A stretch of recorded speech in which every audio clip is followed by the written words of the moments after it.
ام حرام، یہ بخاری کی حدیث ہے، ایک خاتون ہے رضی اللہ تعالیٰ عنہ، وہ کہتی ہیں ایک دن نا میں نے کہا یا رسول اللہ میرا دل کرتا ہے میرے گھر آئیں، تو حضور تشریف لائے تو بڑے تھکے ہوئے، محبوب سفر تھا، تو کہتے تھکے ہوئے تشریف لائے تو حضور آ کے بیٹھے ہی تو میں نے دیکھا کہ نیند کی طرف توجہ ہے حضور کی، کہتے میں نے تکیہ پیش کیا تو میں قربان جاؤں محبوب میرے گھر میں آرام کرنے لگے، کہتی ہم سارے نظارے دینے لگے، دیکھو ہم کتنے خوش قسمت ہیں کہ ہمارے بسترے بھی نور نالا نور ہو گئے، ہمارا گھر بھی چمک گیا، روشنی پھیل گئی۔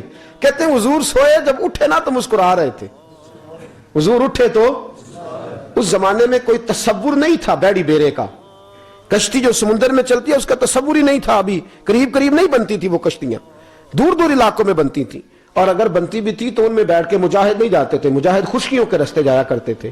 بی بی کہتی ہیں حضور اٹھے تو مسکرا رہے تھے، تو میں نے کہا حضور آپ کیوں مسکرا رہے ہیں، خیر تو ہے؟ تو نبی پاک نے فرمایا میں نے دیکھا ہے سوتے ہوئے کہ میری کچھ امت کشتیوں پر بیٹھ کے بھی کافروں کے خلاف جہاد کرے گی، دریاؤں میں بھی، اقبال نے کہا نا دشت تو دشت ہے دریا بھی نہ چھوڑے ہم نے، بحر ظلمات میں دوڑا دیے گھوڑے ہم، کشتیوں میں بھی جہاد کرے گی میں نے دیکھا ہے۔ تو کہتی ہے میں نے فٹافٹ کہا یا رسول اللہ مجھے بھی شامل کر دے ان میں، حضور مجھے بھی ان میں، حضور ذرا جلدی جلدی دیکھا جو ان کو بانٹتے، تو میں نے بھی بڑھ کے پیار سے دستے عطا کے سامنے دستے طلب بڑھا دیا، میں نے بھی آگے بڑھ کے کہا حضور تھوڑی خیر ادھر، حضور مجھے بھی شامل کر دے، کہتے ہیں پہلے ہی بوڑھی تھی، نبی پاک نے ہاتھ اٹھایا کہ یا اللہ اس کو بھی ان میں شامل کر دے۔ اب فرماتے ہیں سرکار کا وصال ہوا، کوئی جہاد نہیں ہوا سمندر والا، حضرت ابو بکر کے زمانے میں کوئی جہاد نہیں ہوا سمندر والا، مجھے لوگ کہتے تو نے مرنا کب ہے، میں نے کہا جب تک کشتی والا جہاد نہیں ہو جاتا، جب تک کشتی والا جو دن کو کہہ دیا دن ہے تو دن نکل آیا، جو شب کو کہہ دیا شب ہے تو رات ہو کے رہی، خدا نے ان کی زبان کو وہ اختیار دیا جو نکلی منہ سے ان کے وہ بات ہو کے رہی، فرمایا جب تک کشتی والا جہاد نہیں ہوتا میں نے مرنا۔ تو پھر بابے کو کہنے دو نا عرش فرشتے بانگا ملیاں مکے پہ گئی شور، اور بلے شاہ ایسا نہیں مرنا، گل ہی مکی، بلے شاہ ایسا نہیں مرنا ہے، مر گیا ہی کوئی اور تے وارث شاہ کدو مر دے جنہ کیتیاں نیک کمائیاں نے، بات ہی ختم کر دی، او کدو مر دے جنہ کیتیاں نیک کمائیاں نے۔ حضرت سلطان باہو رحمت اللہ علیہ فرماتے کامل پیر انہاں دے باہو قبر جنہاں دی جیوے، فرمایا میں نہیں مرتی، حضرت اسرائیل نہیں آتے وہ چھو کے گزرے گئے، کہتی بہنیں بھی چلی گئیں، بھائی بھی چلے گئے، خامد بھی چلا گیا، بچے بھی کئی گئے، اور میں اسی حالت میں۔ حضرت ابو بکر صدیق کا وصال ہوا، حضرت عمر کا وصال ہوا، حضرت عثمان کا گن رہے ہیں آپ لوگ، حضرت ابو بکر کے 2.25 سال، حضرت سیدنا عمر فاروق کے کم و بیش 10 سال، حضرت عثمان غنی کے تقریباً 11 سال، کتنا عرصہ ہو گیا؟ کہتی ہیں کوئی، پھر حضرت علی کے 4.5 سال، بی بی کہتی ہے میں تر و تازہ تندرست کی تندرست لوگ پہ تھے، بی بی تیرے ساتھ والے سارے چلے گئے، تو کب جائے گی؟ تو میں کہتی ساڑھے نبی دی زبان، ساڑھے نبی دی زبان، ساڑھے واسطے قرآن، میں کیسے جاؤں، ابھی جہاد ہی نہیں ہوا۔ کہتے ہیں خلفائے راشدین نے پردہ کیا، حضرت امیر معاویہ کا دور آیا، اور حضرت امیر معاویہ نے قسطنطنیہ کے لیے جب مجاہد بھیجے تو سمندر کا رستہ تھا، کہتی ہیں جب سواریاں جانے لگی تو کہنے لگے کچھ بیویوں کی بھی ضرورت ہے کھانا پکانے کے لیے، کہتی ہے میں ہاتھ بھی کھڑا کرتی رہی، درود بھی پڑھتی رہی، اور محمد کی صداقت پر شکر بھی ادا کرتی رہی۔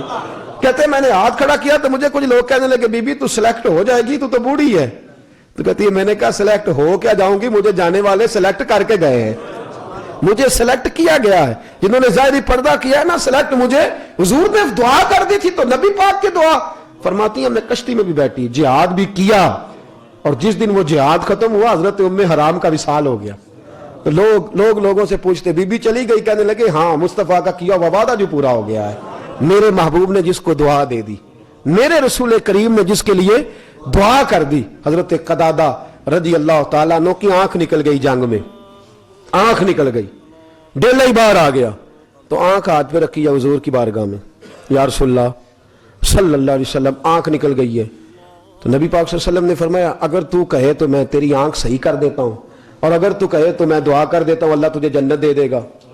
حضرت قتادہ بڑے سیانے بندے تھے، کہنے لگے حضور میں تو آنکھ لینے آیا تھا، جنت کی بات تو آپ نے چھیڑی ہے، حضور میں نے کوئی ذکر کیا جنت کا، میں تو آیا تھا آنکھ لینے، میں آیا تھا اب تنگی داماں پہ نہ جا اور بھی کچھ مانگ ہے آج وہ مائل باتا. اور یا رسول اللہ آنکھ نکل گئی اور رکھی کہاں ہاتھ پہ, کسی ڈاکٹر کے پاس طبیب کے پاس نہیں گئے, آئی اسپیشلسٹ کے پاس, حضور نکل گئی آنکھ. نبی پاک نے فرمایا قتادہ اگر تو صبر کرے تو جنت بھی مل سکتی ہے, اور اگر کہے تو حضرت قتادہ مسکرا, علامہ یوسف نبہانی کہتے ہیں مسکرائے اور کہنے لگے حضور میں نے کب جنت کی بات کی ہے, میں تو آنکھ لینے آیا تھا, وہ جنت کی بات تو آپ نے چھیڑی ہے. اور حضور یہاں کو کمی تو نہیں نا کہ ایک شے ملے تو دوسری نہ ملے, اس طرح کرے آنکھ میرے مانگنے پہ دے دے, جنت اپنی رحمت سے عطا کر دے.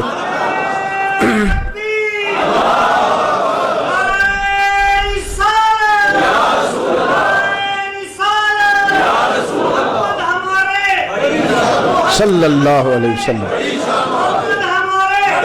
نبی کریم صلی اللہ تعالی علیہ وسلم نے فرماتے ہیں حضور مسکرائے, میری بات سن کے نا حضور مسکرائے, کہتے ہیں مجھے ایک اور ثواب بھی ملا حضور کو خوش کرنے کا.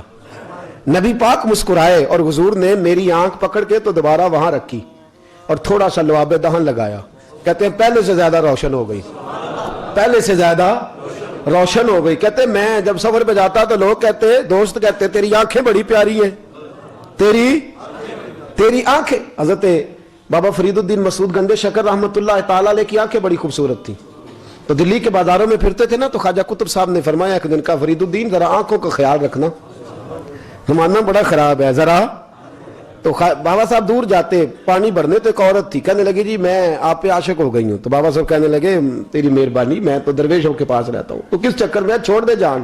وہ نہ چھوڑتی. بابا صاحب ایک دن کہنے لگے تو کیوں نہیں میری جان چھوڑتی, کہنے لگی تیری سیدھی آنکھ ہی بڑی پیاری ہے. تو کہا میرے شیخ نے مجھے کہا تھا کہ اس کی حفاظت کرنا. اندر گئے بابا صاحب کمرے میں, تو چھری لی اور آنکھ ہی نکال دی, پٹی باندھ کے گئے. تو بی بی کہنے لگی او ہو یہ کیا ہوا, کانا ہو گیا ہے, کانا ہو گیا. لوگ تانے دینے لگے. بابا صاحب فرمانے لگے تانوں کو چھوڑو, یار کی بات تو رہ گئی ہے نا, یار کی بات تو. رات کو پیر دبانے لگے خواجہ قطب صاحب کے. تو خواجہ قطب صاحب فرمانے لگے فرید اکھ نو کیا, فرید اکھ نو کیا, حضور اکھ آئی ہے. فرمایا آئی نہیں ہے لا, اے آئی نہیں ہے سوائی ہے, لا پٹی. کہتے میں نے پٹی کھولی تو کہنے لگے ٹھہر جا میں کھولتا ہوں. جب پٹی بابا صاحب نے کھولی نا خواجہ قطب صاحب نے اپنے ہاتھوں سے, تو کہتے شیخ نے ہاتھ لگایا تو اللہ نے پہلے سے زیادہ خوبصورت بنا دی, اللہ نے پہلے سے زیادہ خوبصورت. حضرت قتادہ بن نعمان کہتے میں جہاں جاتا لوگ کہتے تیری آنکھیں بڑی پیاری ہیں. میں نے کہا میری آنکھیں نہیں پیاری, میں جنتی بھی پکا ہوں. میری آنکھیں نہیں پیاری, میں جنتی بھی پکا ہوں. کہا جناب ہم نے آنکھ کی بات کی تھی, آپ نے جنت کی چھیڑ دی ہے. ہم نے تو آنکھ کا ذکر کیا تھا, آپ نے جنت کا چھیڑ دیا. فرمانے لگے اس لیے آنکھ کے ساتھ جنت کا ذکر چھیڑا ہے کہ جس دن آنکھ ملی تھی اسی دن اللہ کے رسول نے جنت بھی عطا فرمائی. تو حضور سے صحابہ دعا کراتے, بھاگ کے جاتے, در رسول کی طرف بڑھتے, اور ایسی چیزیں جو دنیا کی دکانوں سے ملتی نہیں وہ بھی صحابہ جا کے در رسول سے مانگ لیتے. جو حضرت ابو ہریرہ رضی اللہ تعالیٰ عنہ فرماتے میں سارا دن حدیثیں یاد کرتا تھا اور کوئی کام بھی نہیں کرتا تھا. تو کھجوریں کھانے کا بڑا شوقین تھا, تو اتنا بڑا برتن تھا لکڑی کا, اس میں کچھ کھجوریں ڈال کے نا حضور کے پاس لے گیا. حضور برکت کی دعا کر دے. کہتے ہیں حضور دعا کرتے اور ساتھ ساتھ مسکراتے بھی جاتے, دعا کرتے اور مسکرا یا اللہ برکت دے دے, یا اللہ برکت دے دے. فرماتے ہیں میں برکت کی دعا کرا کے نکلنے لگا تو حضور نے فرمایا ادھر آ واپس. کہتے ہیں میں واپس آیا تو مجھے قریب بٹھا لیا, اور محبوب کے انداز بھی محبوبوں جیسے. فرماتے ہیں میرے کان میں نا حضور نے بات فرمائی, کان میں. حضرت ابو ہریرہ نو پوچھے بندہ بھی تو جو کان نے دسی تسی سارے نو کیوں دسی, بات کی سمجھ نہیں آ رہی آپ کو. حضور نے کان میں بتایا تو روایت کرنی چاہیے تھی آگے جی. حضور نے جو کان میں بتائی تھی تو دنیا کو بتانا چاہیے, انہوں نے روایت کر کے پوری امت کو بتا دیا. وہ کہنے لگے شان مصطفیٰ کی جب بات ہو تو وہ محبوب کان میں بتائے تو ساری دنیا کو بتانی چاہیے, وہ بات ساری دنیا کو بتانی. حضور نے کان میں کہا ابو ہریرہ اس کو جھاڑنا نہیں, نکالتے جانا کھاتے جانا, اس کو جھاڑنا نکالتے جانا. اور حضرت ابو ہریرہ کہتے ہیں گھر جا کے اس کمرے میں رکھا جس کو تالا لگتا تھا, یعنی سنبھال کے رکھنے والے. کہتے تالے والے کمرے میں رکھا, چابی جیب میں. کہتے میں جاتا تالا کھولتا, ہاتھ ڈالتا, جتنی دل کرتا کھجوریں اٹھاتا. اور یہاں تک لفظ حدیث میں حضرت ابو ہریرہ روایت کرتے کہتے کھاتا بھی کھلاتا بھی, صرف کھانے کے لیے نہیں, کھاتا بھی اور حضور کا لنگر کھاتا بھی اور حضور نے برکت کی دعا کی. فرماتے ہیں میں کھاتا رہا 30 سال گزر گئے, 30 سال گزر گئے. لوگ کہتے ابو ہریرہ لوگ تو باغ میں کھجوریں لگاتے ہیں، تو نے کہاں لگائی ہوئی ہیں؟ لوگوں کی تو درختوں پہ لگتی ہیں، تیرے کدھر لگتی ہیں؟ تو میں کہتا ہوں حضور نے دعا دیا، میرے پاس کنواں ہے کھجوروں کا، میرے پاس کھجوروں کا پتہ نہیں کہاں سے نکلتی ہیں، ہاتھ ڈالتا جاتا ہوں نکلتی جاتی ہیں، ڈالتا کہتے ہیں میرا رشتے میں بھانجا لگتا تھا، ایک دن آیا ہوا تھا، وہ اندر گھس گیا جلدی سے، اس نے کہا دیکھو تو صحیح کتنی نکلتی ہیں، کہتے ہیں اس نے اس کو الٹایا اور میرے بھاگتے بھاگتے اس نے کام تمام کر دیا۔ حضرت ابو ہریرہ خود فرماتے ہیں، کہتے ہیں اپنی ٹانگوں میں سر دے کے میں رونے لگا، یوں اپنا سر جھکا کے میں ٹانگیں پکڑ کے تو میں رونے لگا، روتا جا رہا ہوں، کئی دن بیت گئے، آنکھیں بھیگی ہوئی، کئی دن بیت گئے تو کہتے ہیں ایک شخص مجھے آگے کہنے لگا ابو ہریرہ 30 سال کھا تو لی تھی اب بس بھی کر۔ یار ہونے کا کیا مطلب؟ 30 سال کھا تو لی تھی بس کر۔ تو حضرت ابو ہریرہ کہنے لگے تم 30 سال کی بات کرتے ہو؟ مجھے میرے مصطفیٰ نے دی تھی، میرا دل کرتا تھا قیامت تک نبی پاک کی امت کھائے، قیامت تک لوگ کھاتے رہے، حضور کا دیا ہوا لنگر ہے، اس نے غلط کیا ہے، شرط توڑ دی۔ حضور نے فرمایا تھا جھاڑنا نہ، اس نے جھاڑ دی۔ نبی پاک کی دعا بڑا کام کرتی ہے، اللہ والوں کی دعا، صحابہ کی دعا، اہل بیت کی دعا، اللہ والوں کی دعا بڑا کام کرتی ہے، ماں باپ کی دعا، بزرگوں کی دعا، استادوں کی دعا، یہ بڑا کام کرتی ہے، یہ بڑا کام کرتی ہے، اللہ والوں کی نسبت بڑی چیز ہے۔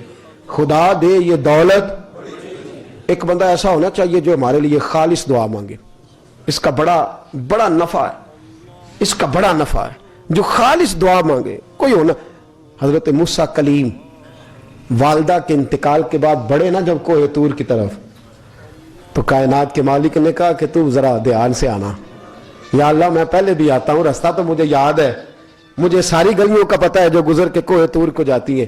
تو رب کریم نے فرمایا ذرا خیال سے آنا، تیری طبیعت میں جلال ہے، پہلے تو نکلتا تھا تو تیری اماں کہتی تھی اللہ ذرا جلالی ہے، اگر کہیں بات اونچی نیچی کر جائے تو میرے بیٹے کو معاف کر دینا۔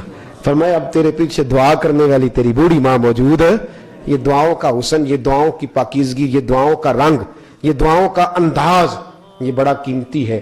بد دعا نہ لے کبھی کسی سے بھی، بچے، کبھی کسی کو تکلیف پہنچا بیٹھے تو اس سے معذرت کر لیں، اس کو راضی کر لیں۔ آپ کی وجہ سے کسی کو، لیکن چوک میں لوگ گاڑی کھڑی کر کے نا، چوک کے اندر پیچھو بندہ جا کے اندر پائی ذرا سائڈ، وہ کر لینے سائڈ تے، کی ہو گیا تین کتنے جانی آگ بجھانی، بھئی تجھے کس نے اجازت دی ہے تکلیف دے رہی؟